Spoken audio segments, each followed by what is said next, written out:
এই ভিডিওটি ভালো করে শুনুন। হ্যাঁ, মাজারে গেলে ছেলে হয়ে যায়, আপনারা জানেন না?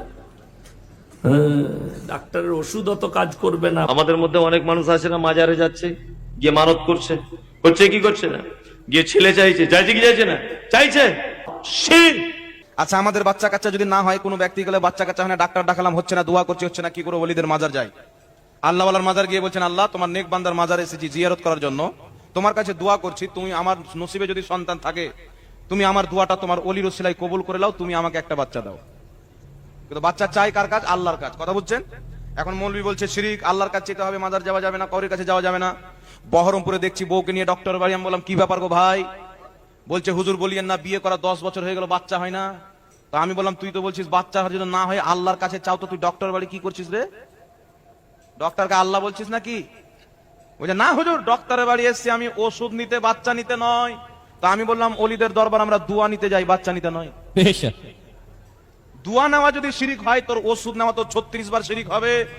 কবরকে 1-2 হাত উঁচু করা হারাম, দলিল সহিহ মুসলিম 2133 নম্বর হাদিস। কবরকে পাকা করা হারাম, দলিল সহিহ মুসলিম 2135 নম্বর হাদিস। কবরস্থানে গিয়ে মৃত পীর বাবার কাছ থেকে সন্তান কামনা করা শিরিক, কারণ একমাত্র মহান আল্লাহ তাআলা হচ্ছেন সন্তান দাতা। দলিল সূরাতুশ শুরা 42 নম্বর সূরা আয়াত নম্বর 49-50। মৃত পীর বাবাকে ওসিলা বানিয়ে আল্লাহ তাআলার কাছে সন্তান কামনা করা হচ্ছে বেদাত। দলিল সহিহ মুসলিম 1718 নম্বর হাদিস। আপনার সন্তান হচ্ছে না, বিবাহ হওয়ার পর দীর্ঘদিন বিবাহ হয়ে গিয়েছে, তো আপনি কি করুন? চিকিৎসা করুন। নবীজি চিকিৎসা করতে বলেছেন। আল জামিউস সগীর লিসসুয়ুতি 1670 নম্বর হাদিস। রাসূলুল্লাহ বলেন তাদাওয়াও, চিকিৎসা করো। তার সাথে সাথে আপনি দোয়াও করবেন। ইব্রাহিম নবী 86 বছর পরে দীর্ঘদিন দোয়া করার পর সন্তান পেয়েছেন।